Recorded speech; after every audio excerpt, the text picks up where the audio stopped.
This is to show you how to remove the BIOS, the startup option. This thing has the enabled UEFI feature. Notice it comes up directly into Windows 8. It doesn't give you any options at startup when you turn it on. And if, let's say, you want to boot up to flash drive, or you want to boot up to the CD, you want to do something and reinstall, let's say, Windows 7 instead of Windows 8, or Vista for that matter. It doesn't really matter what you want to install, but this is on an HP 2000. So what I'm going to show you is how to start up, how to remove the disabled UEFI feature on these laptops. This will happen on almost any computer. So you can do two things. If you want to get into, first thing you have to do is get into CMOS or the setup. So you press the power button and you hold down the F10 key, and notice now on this that the option for BIOS setup option comes up now. So now we should be able to get into BIOS. Notice here we're in BIOS already. So if you go to System Configuration, Boot Options, notice that it has the UEFI boot order enabled. Okay, so I'm going to show you what it does, so you kind of know what to expect. So let's say you want to escape, press escape to boot. Notice it's saying it's going to pause the startup. So now we're going to get a startup option. Okay, this is normal from any of the previous operating systems on Windows, on the HP laptops, I'm sorry. So notice you have F9 for boot device options. So we go back here, you press F9, and then it gives you only two options on here. Notice that? So it gives you OS boot manager and boot from EFI file. So if you press that, it's gonna open up and launch Windows 8. We don't want it to boot up to Windows. Okay, now that we're in the setup utility, we're gonna go into system configuration to disable the UEFI boot option. So the first thing we do is we go here, we select, we move up the internal DVD. So press F6, that moves it up.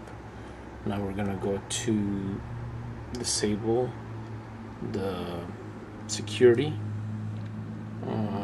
boot.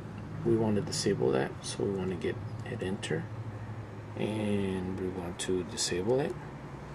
Now we want to hit F10 and save changes. We want to say yes.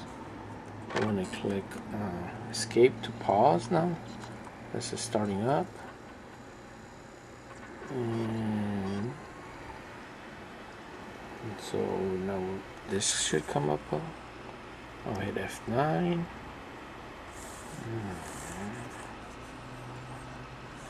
Should see. Let me see if we did this right. Do it disabled. Yeah, we did. Security boot is disabled. Legacy support, we want to enable that. So that's just an extra step that we miss here. So legacy support, you want to hit enter. You want to enable that.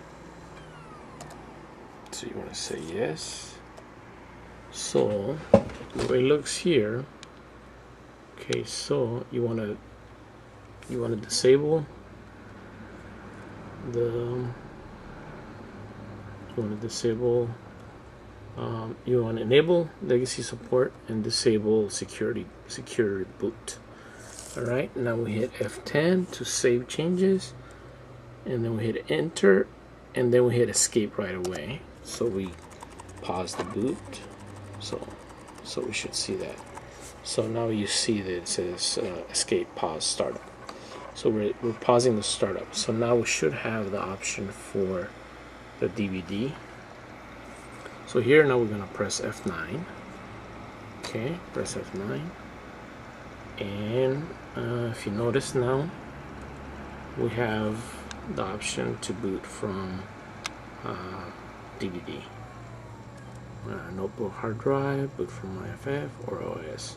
So now if you want to install Windows 7, boot to a CD, you can do it now. But you're set. That's how you do it.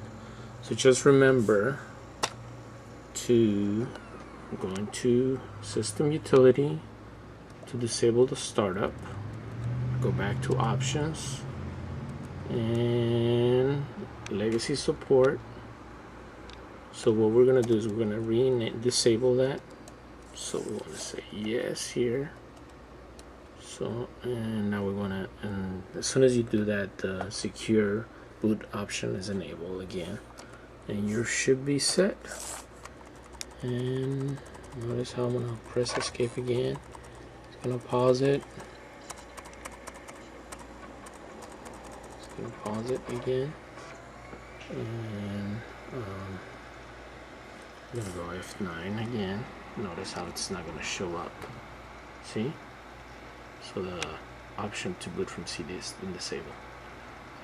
Pause the video as you're going along. I know I might be going a little fast for some people, but you should be able to do it. Everything is in the setup. As long as you disable that UEFI secure boot option, you should be set and enable the legacy support.